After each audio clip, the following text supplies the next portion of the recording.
Sinabi ni Jesucristo, ako ang ilaw ng mundo at buhay ng alagad ko. Hallelujah,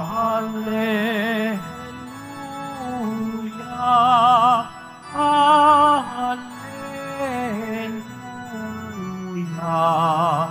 hallelujah, hallelujah.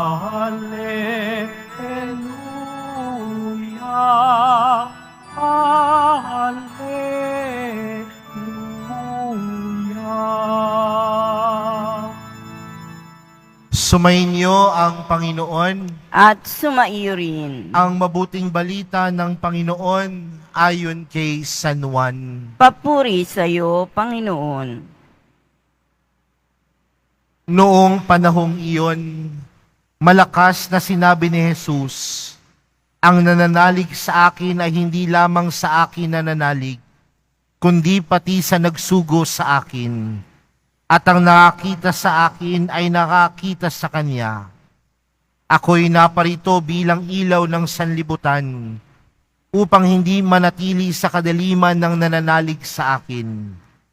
Kung mapakinggan nino man ang aking mga salita, ngunit hindi niya tuparin ito, hindi ko siya hahatulan, sapagkat naparito ako hindi upang hatulan ng sanlibutan, kundi upang iligtas ito. May hatol sa sino mang magtakwil sa akin at hindi tumanggap sa aking mga salita. Ang salitang ipinahayag ko ang hatol sa kanya sa uling araw, sapagkat hindi ako nagsalita sa ganang sarili ko lamang, kundi ang amang nagsugo sa akin, ang siyang nag-utos kung ano ang aking sasabihin at ipapahayag. At alam kong ang kanyang utos ay nagbibigay ng buhay na walang hanggan. Kaya't ang ipinasasabi ng Ama, ang siya kong sinasabi. Mga kapatid, ang mabuting balita ng Panginoon. Pinupuri ka namin, Panginoong Hesukristo. Magsiupo muna ang lahat. Isang magandang tanghali po sa inyong lahat. Pakibati nga po muna ang katabi ng magandang tanghali. Alam ko po na sobrang init sa mga oras na ito, pero ganun pa man, mas mainit din ang ating pananampalataya sa mahal na pong Jesus Nazareno. Mga kapatid, kung titingnan natin si Jesus at ang pagkakilala natin sa Panginoon, alam natin na siya ay Diyos. Alam natin na siya at ang Diyos Ama ay iisa. At yan po ang ipinaalala po sa ating ebanghelyong napakinggan kahapon. Nang nagpakilala ang Panginoon na siya at ang Diyos ay iisa.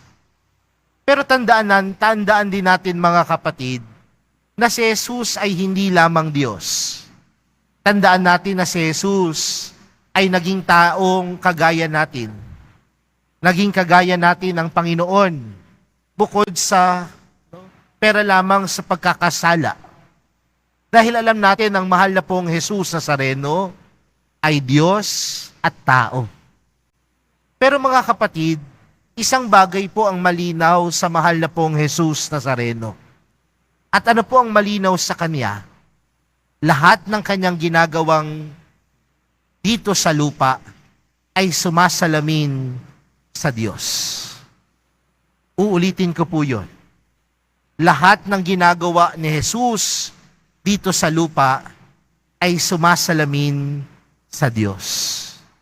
Ibig sabihin, kung siya ay nagpupunta sa iba't ibang lugar, nagpapagaling ng mga may sakit, ano ang sinasalamin ni Jesus? Ang Diyos ay makapangyarihan. Pero kasama sa mga bagay na ginagawa ni Jesus, kapag siya ay pumupunta sa iba't ibang lugar, ay siya ay nagpapagaling. At kasama sa kanyang pagpapagaling ay ang pagpapatawad sa mga pagkakasala. At ano ang sinasalamin nito sa buhay ni Jesus? Na ang Diyos ay mapagpatawad. Kaya kung titingnan natin mga kapatid, ang buhay ng Panginoon, tama, siya ay Diyos at siya ay tao.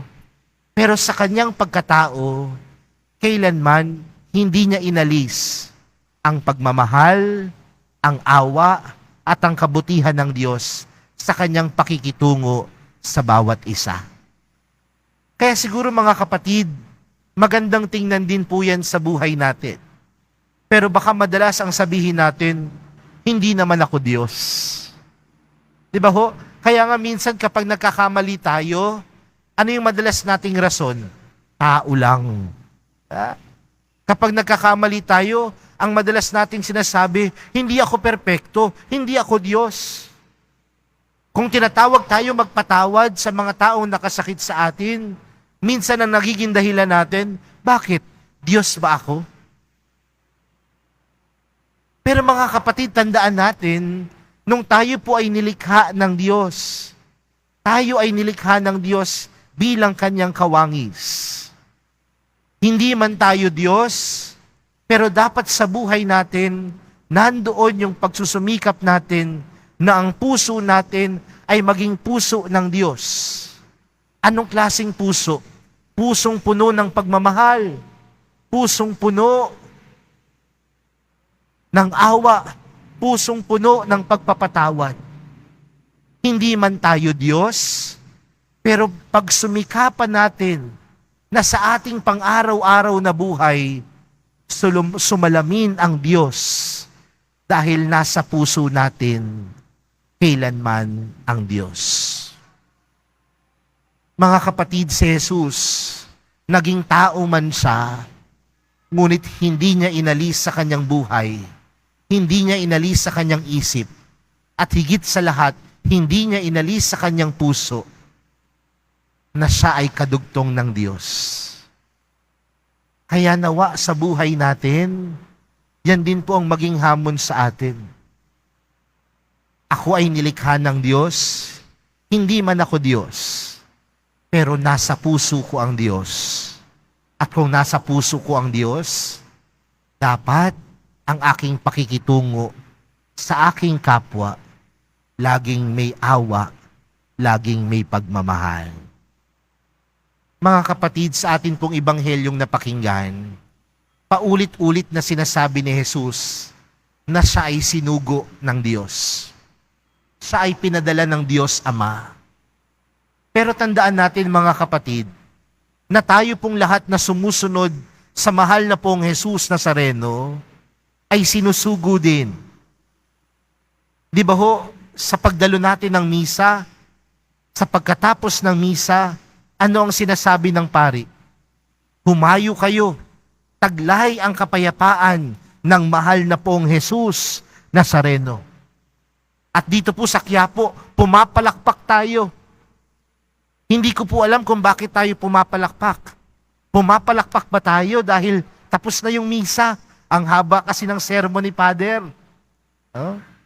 O pumapalakpak tayo dahil tinatanggap natin at tinanggap natin ang mahal na pong Jesus Nazareno sa puso natin.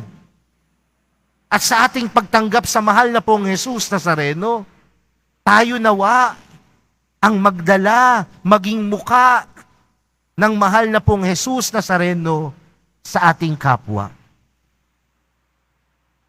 Sana po ganun yung nangyayari sa atin, na sa pagtanggap natin kay Jesus, makita nawa ng iba si Jesus.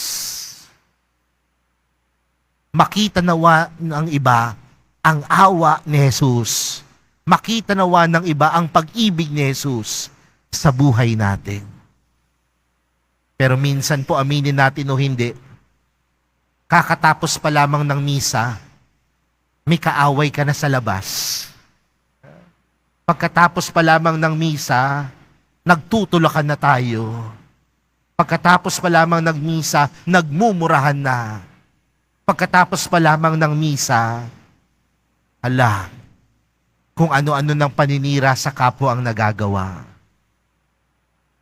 Hindi man tayo Diyos, pero kagaya ni Jesus, hindi tayo dapat bumitiw sa awa at pag-ibig ng Diyos. Kaya mga kapatid, sa sa pagsugo kay Jesus ng Diyos Ama, pinapaalalahanan din po tayo na tayo din ay sinusugo. At sa ating pagsugo, sa ating paglabas dito sa loob ng simbahan, tinatawagan tayo maging mukha ng Diyos. Maging mukha ni Jesus. Mukha ng awa.